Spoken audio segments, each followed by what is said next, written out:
I just watched The End of Oak Street. It's the brand new dinosaur or Jurassic movie, but it's not part of Jurassic Park or World. But it might be a little better or worse because we will find out today in my review of The End of Oak Street. Now, in The End of Oak Street, we follow a family, the Platt family.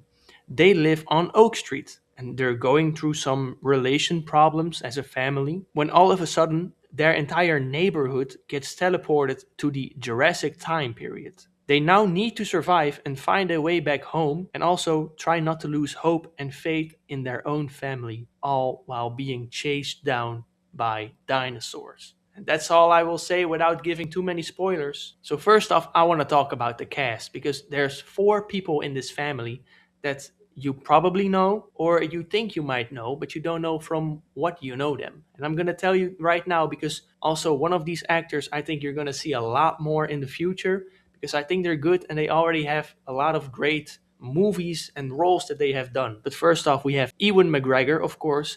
Everybody knows him as Obi-Wan Kenobi from the Star Wars movies, but he's also in one of my favorite things, of course, as a DC boy. He's Roman Sionis in Birds of Prey. Now, he also played in Pinocchio or The Big Fish, but everybody knows Ewan McGregor. Same goes for Anne Hathaway, who we recently already saw in The Odyssey, of course, but she has a pretty, well, people would call it generational run this year because she has five movies actually. She, of course, has The End of Oak Street, The Odyssey, but she also had The Devil Wears Prada 2, Mother Mary, and Verity, I think it's called. So five movies that either already came out this year or are coming out this year, and all with Anne Hathaway in it. So if you think Zendaya is appearing a lot or Robert Pattinson this year, well, no, it's actually Anne Hathaway. But of course, everybody knows her already. But the two people I want to talk about is, well, one of them is Christian Convery. I think I pronounced it correctly. He plays Brian Platt.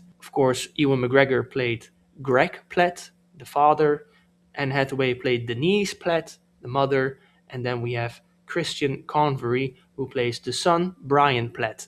And you might already know him from The Monkey, which came out last year, I think, where he played the twins, the younger version. He was in Frankenstein from Guillermo del Toro last year. I mean, you've probably seen him somewhere already that you don't know. He's just in these movies, but I think because he's done all these things already, you're gonna see a lot more of him in the future when he's even more grown up. Yeah, I think we're gonna see a lot of this kid in the future. Then next we have Macy Stella, who you might not instantly recognize unless you have seen this movie, which I do recommend, is called My Old Ass. It's a Amazon Prime movie, I think, but it's a really great one. It's a funny and good emotional movie, so I would say check it out. But anyway, back to The End of Oak Street. First, I want to talk about my ups with this movie because there are some things that I really like about this, and then we'll get into the downs because there's also stuff in this that did not work for me. So, the ups. It's a funny movie. It needs to get there. It starts off,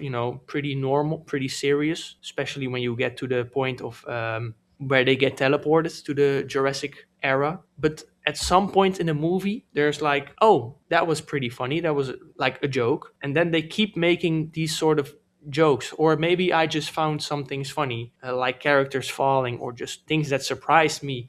It just keeps on surprising and it's pretty funny as a movie. I didn't expect that much humor. It's not too much humor, but there was quite some, which I did really like. Also, one of the jokes. I'm not gonna say what it is because you really need to check it out, but I did not expect to see this in a movie. But at some point in this movie, when you hear the dinosaurs roar or make a sound, you're gonna think it's something else that these dinosaurs are doing and not just, a classic roar. Other than that, I think the movie also looks good. Dinosaurs nowadays have feathers in movies, which is, I think, accurate as to what we think in history. But you already saw this in Jurassic World. I think it was in Dominion, or maybe it was the one before that, where we already had some dinosaurs with feathers. But since we knew about this, or since these Jurassic movies, we have seen more Jurassic or more dinosaurs with feathers pop up in pop culture and media. So I think that's great to also see it, but not overly done with feathers. There's also just some with hair, I think it was, and also some very slimy reptile or dinosaurs, and also turtles that look like Bowser from the Mario games. Other than that, the whole neighborhood gets teleported, so it kind of just sliced off whatever wasn't fully in the dome, I was gonna say. So there's a shot in the movie where you see like the street perfectly cut off, but also like school buses and other houses that are just like cut through the middle. And I think that's also really great to see that there's that much attention to detail in it. Also, the way they have to get back, it's with these circles, and they also leave circles behind in certain places or houses where they show up. And also, there's a moment in this movie where the family is just talking in their house, and it has a split diopter, I think it's called, where you see one face just very close, and they keep talking, like this. And then there's also a kid in the background, but they're also in focus. Like both these things are in focus, and when you see it, it kind of catches you off guard, but not in the wrong way, but just like, oh, that's interesting. That's an interesting shot. So I think that's really cool to see that they also have these creative ways of shooting the movie in it, and it's not just a basic dinosaur movie, but they have attention to detail in it. Other than that, it was shocking. There were things happening in this movie that I didn't expect. I'm not gonna say what it was, but if you see it, then you probably know what I'm talking about. But it wasn't scary to me, which is also gonna sort of go into the downs of this movie. The dinosaurs did not feel too scary to me. I feel like in Jurassic World Rebirth, which we had last year, dinosaurs felt more like a horror character or creature or a monster even, that did not feel all the way too scary or horror like in this movie. So they weren't that scary. I wish we saw more of it. I wish we followed more families as well, so we can kind of see them get eaten one by one, so the threat is real, because that did not feel that much. Which is another thing. There were all these characters in the beginning before they traveled there. There were bullies to that one, to the sun, and then once they teleported to the dinosaurs, they kind of forgot about all those characters, and they did appear once, but it was just like a random thing. It didn't really end the plot line with them. It was just quickly resolved.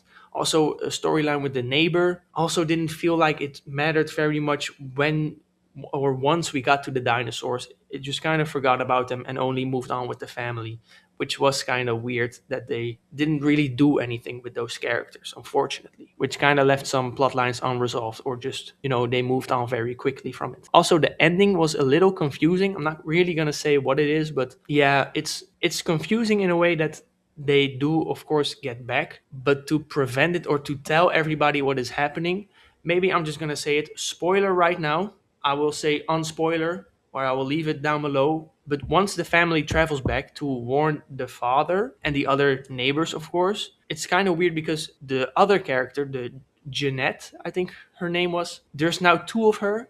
So they, of course, they're not going to kill the little girl, but they didn't warn themselves because they came back before it happened. Which is like, okay, so that you kill your own self, but now there's two of this girl. It's weird in a way, because then you're going to set yourself up to this situation like they are now going to get eaten. You're basically killing yourself just to get yourself back with your husband, but it wasn't really your husband. It's kind of a weird thing. It's a kind of weird paradox. That's just what I wanted to say real quick for the spoilers. So I'm gonna guess spoiler free again.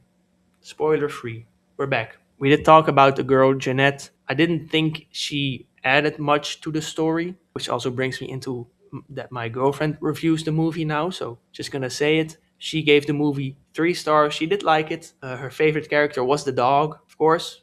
It's an animal, so she's gonna like it anyway. She was, stressed that something was gonna happen to the dog, but fortunately, nothing happened, of course. But she also thought that Jeanette, the little girl, didn't really add anything once they saved her. She kind of just disappeared again, or just was with the family, but didn't say much or didn't even do much. So that's also unfortunate. It was kind of like something they had to bring along, but if it wasn't in the movie, it wasn't missed either. So, and she also thought the movie was funny, funnier than that she thought, or she liked it more than that she expected it to be, because it is just another dinosaur movie. I do think, because I personally liked Jurassic World Rebirth better than this movie. I know I get hate for that, but I still think it's a good dinosaur movie. Just wish they ended it differently. So this brings me to my review or my rating. I give it 3.5 stars, which is still pretty good. I would say watch this in theaters, but if you watch this at home later when it's on streaming, it's probably still gonna be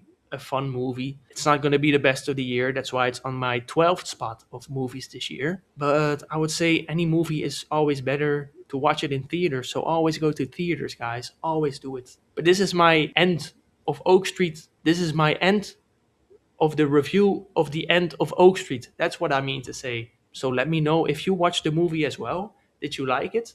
Would you want to be teleported to the Jurassic era, and would you survive? Let me know in the comments, and I will see you all in the next video. By the way, it is hot today, so if you see me sweat, I'm sorry.